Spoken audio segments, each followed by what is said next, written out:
आज हम देखने वाले हैं कि हम किसी भी नंबर का फैक्टोरियल कैसे निकालते हैं, वो भी यूजिंग रिकर्जन। अब आपको मैं सबसे पहले बता दूं कि रिकर्जन क्या होता है। रिकर्जन क्या होता है? एक फंक्शन जो है वो अपने आप को दोबारा कॉल करता है, ठीक है, एक पर्टिकुलर आउटपुट निकालने के लिए। ठीक है, जैसे कि आपको पता है सबसे पहले फैक्टोरियल क्या होता है। जैसे 4 का फैक्टोरियल 24 होता है। आपको कैसे पता 24 होता है? 4 से नीचे जितने भी नंबर आते हैं उन सबका मल्टीप्लीकेशन क्या होता है?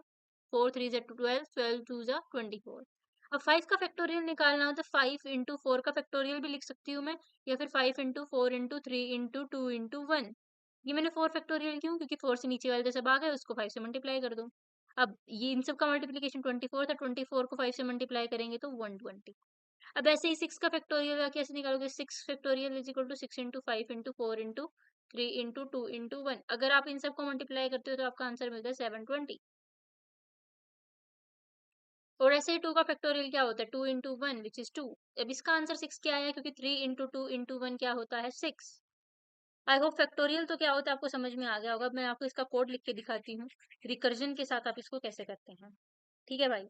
अब मान लो इसके लिए आप एक फंक्शन बनाते हो, स्टैटिक इंट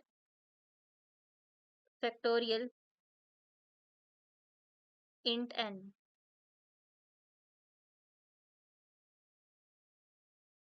तो फिर अब आपको क्या करना है?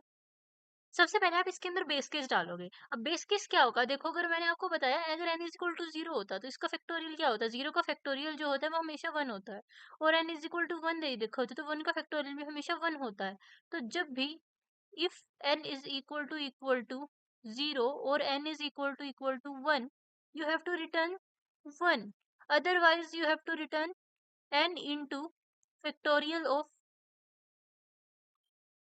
n minus 1। ये है हमारा कोड। अब देखो, आपको पता है, ठीक है, कि रिकर्जन के अंदर हमें जैसे ही बेस केस मिलता है, सबसे पहले हमें बेस केस मिलता है, तब हम आगे वाली कंडीशन पे काम करते हैं। जैसे कि अगर मैं इस कोड को ड्राई रन करके दिखाऊं, फॉर एग्जांपल 4 फैक्टोरियल है, मैं इसके लिए आपको ड्राई रन करके दिखाती हूँ। जैसे ही मेरा n इज इक्वल टू 4 दे रखा है, ठीक है भाई, मैं यहाँ आई n इज इक्वल टू 4 है, क्या 0 है, 1 है, नहीं है जी। तो हम यहाँ जाएंगे तो क्या कह रहा है? ये मेरा n यानी कि 4 into factorial of n minus 1 यानी कि 3। ठीक है भाई, ये अब इसको कॉल कर रहा है फंक्शन को। तो ये क्या कह रहा है कि 3 into factorial of n minus 1 यानी कि 2। ठीक है भाई, अब ये 2 को कॉल कर रहा है n इज इक्वल टू 2 के लिए।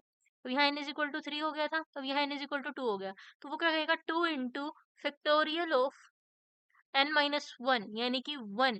अब जैसे ही ये n इज इक्वल टू 1 के लिए कॉल करेगा तो मेरा बेस केस आ जाएगा। बेस केस क्या कहता है? n इज इक्वल टू 1 तो रिटर्न 1। तो यहाँ पे ये क्या करेगा? 1। तो अब ये जो चीजें पड़ी थी हमारी, अब ये इनके ऊपर काम करना स्टार्ट करेगा। तो अब ये क्या कहेगा? 1 इंटू 2 कितना होता है? 2 होता है। फिर 2 इंटू यहाँ पे 2 था, तो 2 इंटू 3 कितना होता है जी? 6 होता है।